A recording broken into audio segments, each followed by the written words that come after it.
Hey, what's up you guys? It's Zach with PCBros. Today I'm going to share with you a way to get into 1440p gaming for right at about $1,000.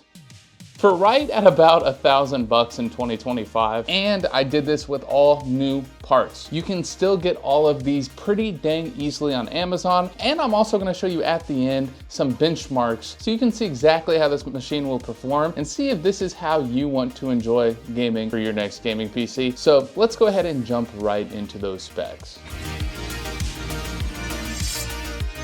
All right, now time to get into the specs. For the CPU, I chose the Ryzen 5 9600X because of its still decent affordability and that it's still pretty easy to get. And you can pair it really nice with some good GPUs, and it gets you into the AM5 platform with a decent upgrade path as well. And my goal was, again, to keep it around the $1,000 range for this whole build. So I think this was a good CPU choice overall. And to pair with it, I have chosen the RX 9060 XT with 16 gigs of VRAM. This is a super good deal for a GPU for about $370, so closer to 400. This GPU is great for entry level like 1440p, and some of the 1440p games didn't really even feel entry level. You'll see later in the benchmarks, but this is pretty impressive. You'll just have to see later. Now for the storage, we went with one of our new favorites actually right now, which is the Clev Crass C910 1TB. This is a Gen 4x4. One of the great things is on Amazon right now, if you type in 1TB NVMe, this is pretty much one of the two cheapest options that you can get for about $55. And for the RAM, I have right here the Crucial Pro 32 gig kit. This is DDR5, 2 sticks of 16, and it too is also affordable, coming in at about $77. Can't really beat that for RAM, and I wouldn't recommend any less than 32 gigs for this build. And for the motherboard, I went with the Asus Prime B650 Plus Wi-Fi. It's always good to get that like Bluetooth Wi-Fi combo, especially if you want to build a little bit nicer of a PC, a little bit more expensive of a motherboard, but I think this one can last you a long time and have good upgrade path as well. And for the power supply, we're going with the Secotep 650 watt 80 plus gold. We have used these quite a bit and they have been very reliable. They're also very affordable, coming in at about $55. And to cool the CPU, we went with one of the most budget friendly tower coolers out there, which is the ID Cooling SE214XT. This is not only super affordable, coming in at about $16, giving you just that extra airflow compared to just the stock cooler that the CPU comes with, but it's also super easy to install. So if you're new to PC building and overwhelmed, this is a very easy one to do. And to house all of these great parts, I have chosen the Montech Air 903 base. This is my first time trying this case. It just looked cool. I wanted something a little different that was still affordable. This is coming in at about $65, and I think it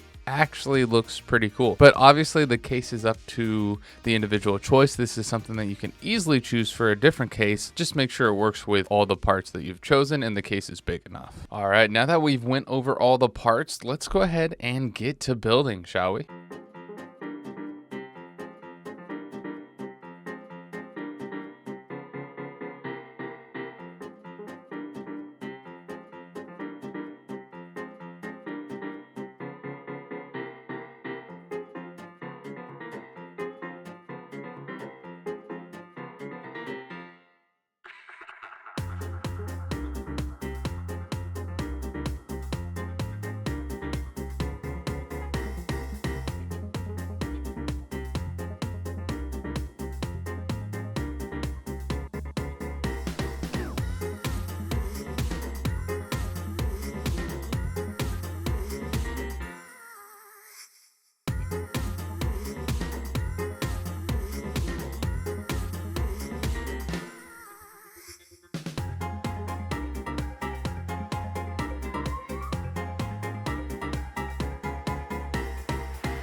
All right, now moving on to the benchmark section. I was pretty impressed with these benchmarks overall. I mean, I knew this build was going to perform pretty well in 1440p gaming, but this actually exceeded my expectations a little bit. I was able to crank the settings a bit higher than I thought I would in 1440p with these games, and the frame rates were pretty awesome.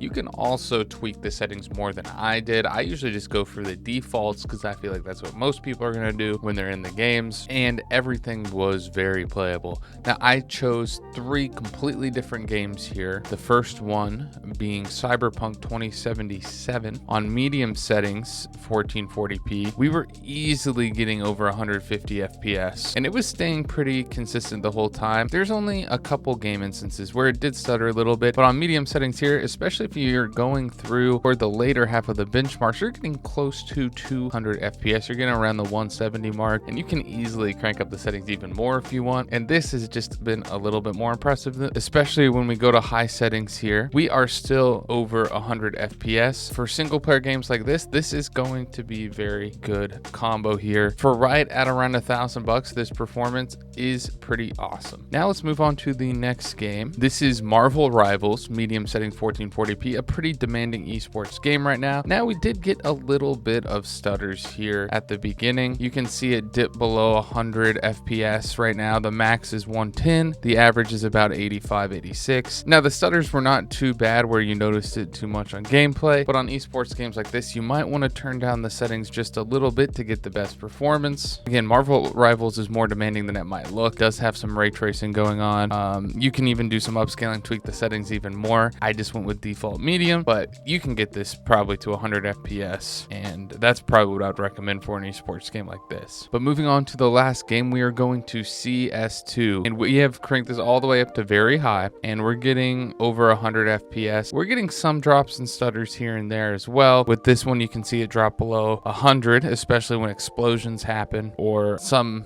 very demanding scene. It really depends on the games that you want to play, but in single player games that are more GPU dominant, this is going to be very good. I'm just overall, again, really impressed with how this combo is performing for about $1,000 for all new parts. This is a build I would highly recommend if you want to get into PC gaming that feels better than console and gets you into the PC platform. If this is your first build, I do not think you would be upset about it at all. But you let me know in the comments down below. What do you think about this build? Is there another CPU and or GPU you want me to do a build guide around? Thank you all so much for watching, and I'll see you all in the next one.